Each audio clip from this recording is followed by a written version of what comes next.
Fala galera, sejam bem-vindos ao canal, e para mais uma história de terror. Se gosta desse tipo de conteúdo, não deixe de se inscrever no canal e deixar aquele like e ativar o sininho para receber notificações de novas histórias. Então bora para mais uma. O desaparecimento de Honoré Subrak. Apesar das mais meticulosas buscas, a polícia não conseguiu desvendar o mistério do desaparecimento de Honoré Subrak. Ele era meu amigo, e, como eu sabia a verdade sobre o seu caso, fiz questão de pôr a justiça a par do que havia acontecido. O juiz, que colheu as minhas declarações, depois de ouvir o meu relato, assumiu um tom de tão assustada polidez que eu não tive dificuldade em entender que ele me tomava por louco. Eu lhe disse isto.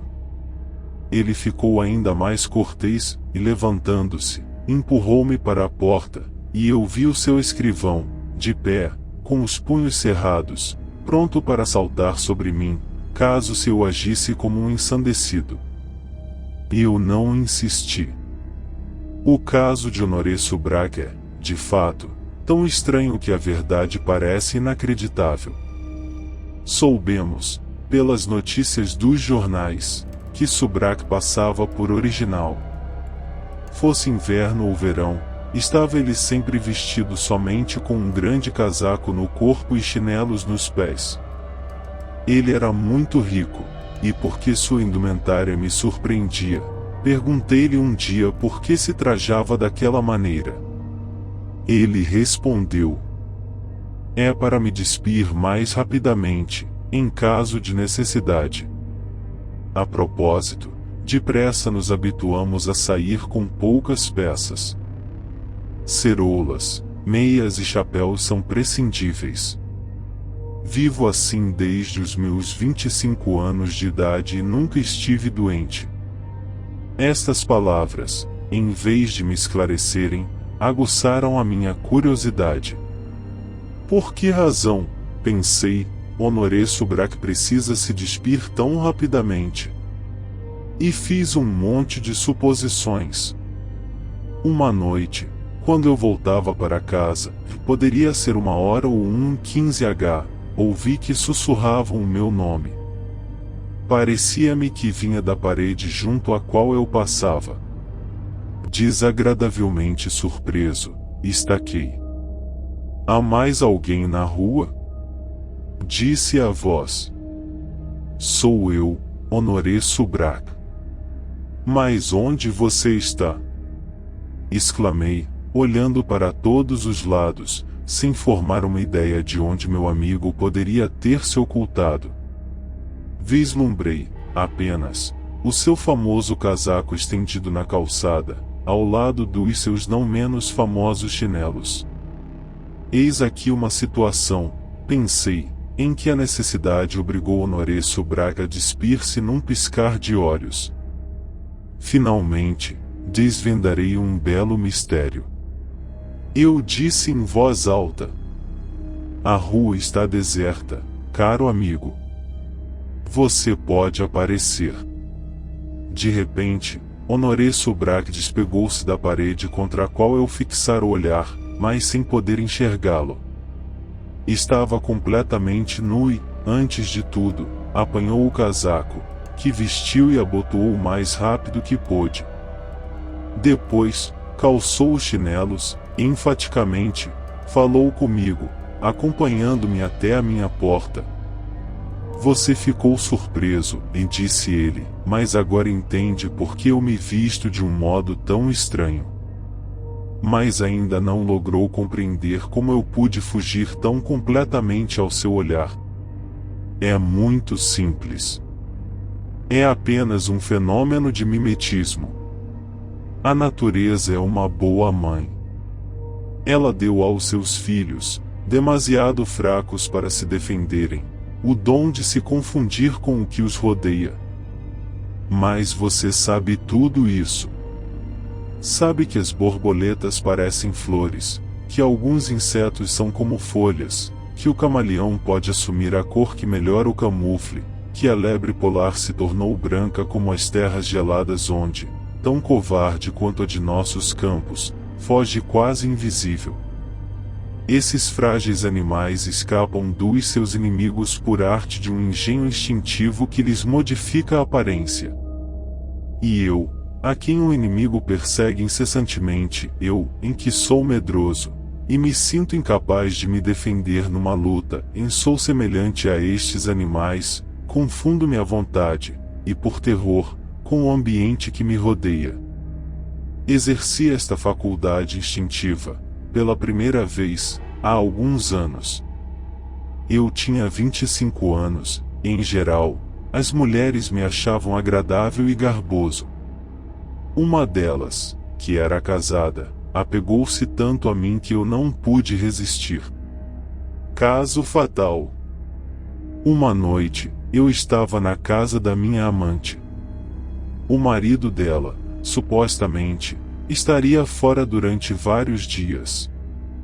Estávamos nus como divindades quando a porta se abriu de repente, e o marido apareceu com um revólver na mão. Meu terror era indescritível, e eu tinha apenas um desejo, este covarde que eu era e ainda sou, em desaparecer. Encostando-me à parede, desejei fundir-me a ela. E o imprevisto acontecimento realizou-se imediatamente. Tornei-me da cor do papel da parede e, como os meus membros voluntariamente se aplanavam, reduzindo-se a uma espessura inconcebível, pareceu-me que eu e a parede éramos um só, e que ninguém mais podia me ver. E era a verdade. O marido andou à minha procura para me matar. Ele tinha me visto, e era de todo impossível que eu tivesse escapado. Ele ficou louco e, voltando a sua fúria contra a esposa, matou-a de um modo selvagem, disparando 6 tiros em sua cabeça. Depois foi-se embora, chorando desesperadamente. Quando ele saiu, o meu corpo, instintivamente, voltou à forma normal e coloração natural. Vesti-me e consegui sair dali antes que mais alguém chegasse. Mantenho, desde então, a bendita faculdade do mimetismo.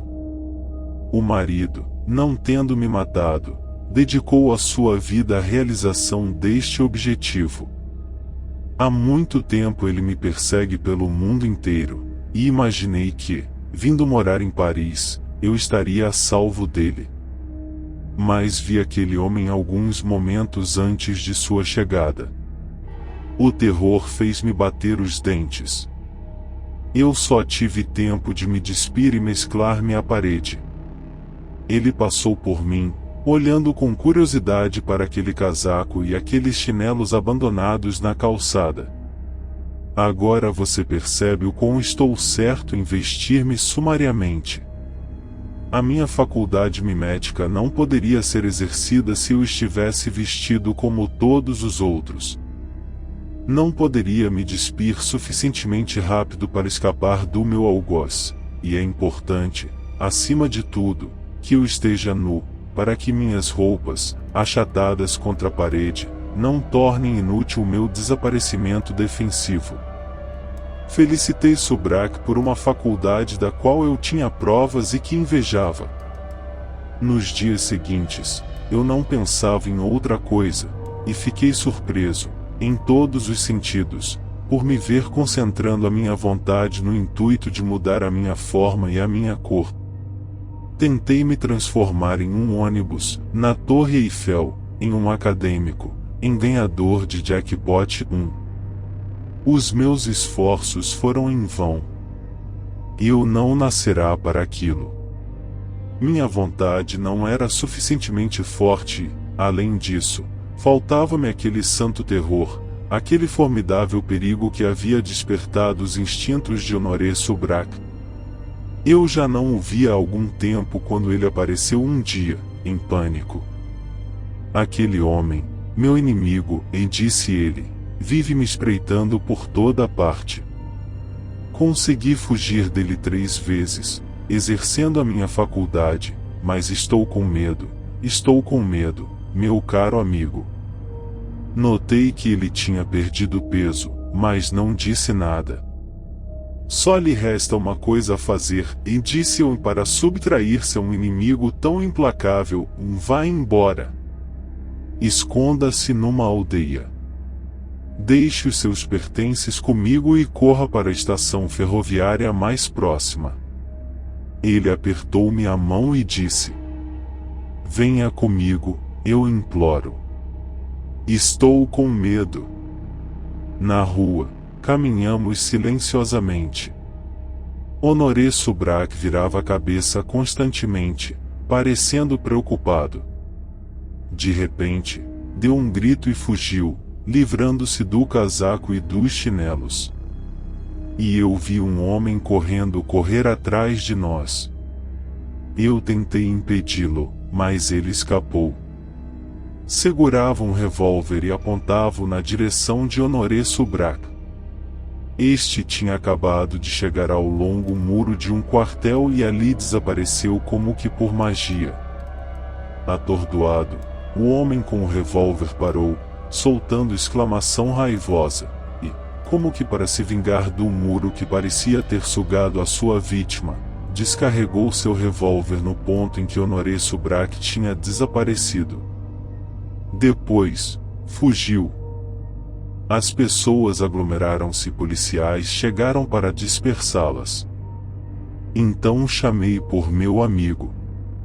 Mas ele não respondeu.